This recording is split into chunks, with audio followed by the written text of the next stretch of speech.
కూటమి ప్రభుత్వం ఏర్పడి మనకు కొద్ది రోజుల్లో ఏడాది కాలం పూర్తవుతుంది. ఈ సమయంలో ఉమ్మడి గుంటూరు జిల్లాలో అనేక ప్రాంతాల్లో నియోజకవర్గ ప్రజా ప్రతినిధులపై స్థానిక నేతలు కొంత అసంతృప్తితో ఉన్నట్లు తెలుస్తుంది. ఆ క్రమంలో మాచర్ల నియోజకవర్గంలో జరుగుతున్న పరిణామాలతో తాము అధికారంలో ఉన్నామా లేకపోతే ప్రతిపక్షంలో ఉన్నామా అనే విధంగా అనిపిస్తుంది అంటున్నారు అధికార పక్ష కార్యకర్తలు. అసలు ఆ ఫ్యాక్షన్ నియోజకవర్గంలో తెలుగు తమ్ముళ్లు అంతర్మదనానికి కారణమేంటి?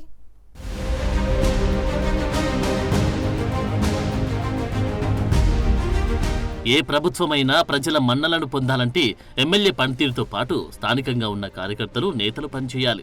స్థానికంగా ఉండేటువంటి అధికారుల పనితీరు ప్రజాప్రతినిధులకు ప్రజల్లో మంచి పేరు ప్రతిష్టలు తెచ్చిపెడుతుంది. ప్రజాప్రతినిధులు ఎన్ని ప్రణాళికలు రచించినా వాటిని గ్రౌండ్ లెవెల్లో అమలు చేయాల్సింది అధికారులే. ఆ అధికారులు కనుక నిర్లక్ష్యంగా ఉంటే ప్రజాప్రతినిధులు ఎంత కష్టపడ్డా ప్రజల్లో మంచి పేరు తెచ్చుకోవడం దాదాపు అసాధ్యమని చెప్పాలి. అందుకే ప్రజాప్రతినిధులు స్థానికంగా ఉన్న అధికారులతో కోఆర్డినేషన్ చేసుకుని ముందుకు వెళ్లాలంటారు.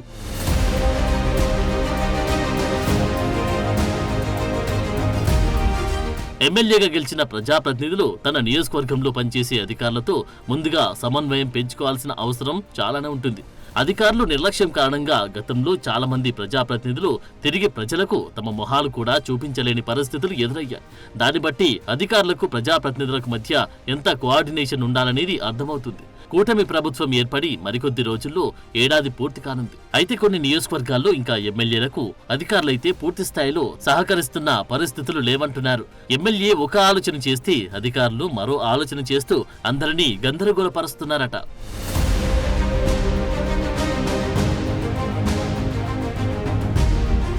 పల్నాడు జిల్లాలో అత్యంత ముఖ్యమైన నియోజకవర్గాల్లో మాచర్ల నియోజకవర్గం ఒకటి. మాచర్ల నియోజకవర్గంలో తిరిగి తెలుగుదేశం జెండా ఎగరడానికి 20 ఏళ్లు పట్టింది.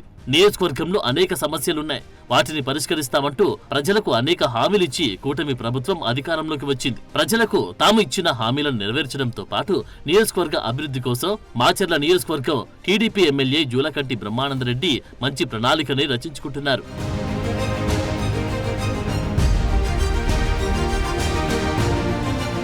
కానీ స్థానిక పరిస్థితులు మాత్రం ఎమ్మెల్యే యాక్షన్ ప్లాన్ కి భిన్నంగా ఉంటున్నాయని స్థానిక టీడీపీ శ్రేణులే అంటున్నాయి. మాచర్ల పట్టణాభివృద్ధితో పాటు ప్రజలకిచ్చిన హామీలు నెరవేర్చడానికి ఎమ్మెల్యే అధికారులతో అనేక సార్లు భేటీ అయ్యారు. అందులో ప్రధానంగా అభివృద్ధికి అవసరమైన నిధులు, ప్రజలకు మౌలిక సదుపాయాల కల్పనకు సంబంధించి అంశాల్లో ప్రణాళికబద్ధంగా ముందుకెళ్లాలనే ఆలోచనలో ఎమ్మెల్యే ఉన్నట్లు కనిపిస్తోంది. అయితే నూతన ప్రాజెక్టులు పక్కన పెడితే ప్రస్తుతం ప్రభుత్వం అమలు చేస్తున్న కొన్ని పథకాలు సైతం ప్రజలకు చేరువ చేయడంలో అధికారులు పూర్తిగా విఫలమవుతున్నారని స్థానిక నేతలు విమర్శిస్తున్నారు.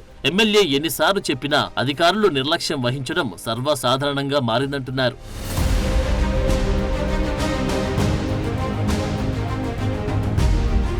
అయితే ఇదంతా కూడా ఎమ్మెల్యే దృష్టికి తీసుకెళ్తే ఆయన మాత్రం శాంతి మంత్రాన్ని కార్యకర్తలకు చెప్తున్నారట. అధికారులకు మరికొంత సమయం ఇచ్చి చూద్దామంటున్నారట. ఇంకొంత టైం ఇచ్చి తర్వాత కూడా అధికారుల వైఖరి మారకపోతే అప్పుడు దూకుడుగా వెళ్దామని కార్యకర్తలకు చెప్తున్నారట. దాంతో తెలుగు తమ్ముళ్లు ఎమ్మెల్యే ముందు మింగలేక కక్కలేక సతమతమవుతున్నారట. ప్రతిపక్షం మీద దూకుడుగా వ్యవహరించడం పక్కన పెడితే అధికార గణం కూడా తమ మాట వినడం లేదని వాపోతున్నారు. ప్రజా సమస్యలకు సంబంధించి తాము అధికారుల దృష్టికి తీసుకెళ్లినా వాటి పరిష్కారానికి అడుగులు వేస్తున్న పరిస్థితులు లేవంటున్నారు.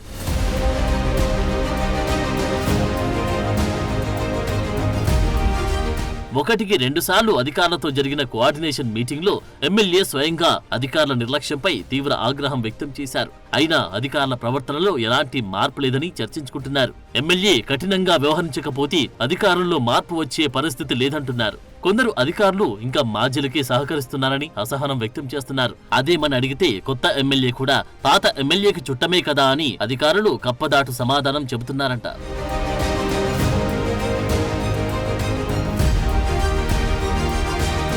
నియోజకవర్గంలో కొన్ని ప్రాంతాల్లో అధికారుల పనితీరు చూస్తే తాము అధికార పార్టీలో ఉన్నామా లేకపోతే ఇంకా ప్రతిపక్షంలోనే ఉన్నామా అనిపిస్తుందని టీడీపీ క్యాడర్ గగ్గోలు పెడుతుంది. స్థానిక ఎమ్మెల్యే సామరస్యంగా వెళ్లాలని చెబుతూ ఉండడంతో అధికారాలు ఇష్టారాజ్యంగా మారిపోయిందంటున్నారు. అధికారులు ఇదే విధంగా వ్యవహరిస్తే ప్రస్తుతానికైతే పర్లేదు, కానీ రానున్న రోజుల్లో కూడా ఇలానే వ్యవహరిస్తే అధికార పార్టీకి ఇబ్బందులు తప్పవన్న చర్చ నడుస్తోంది. ఎమ్మెల్యే దూకుడు పెంచకపోతే ప్రభుత్వం అమలు చేస్తున్న పథకాలు ప్రజలకు అందకుండా పోయి అసలుకే మోసం వచ్చే ప్రమాదముందన్న అభిప్రాయం వ్యక్తమవుతోంది.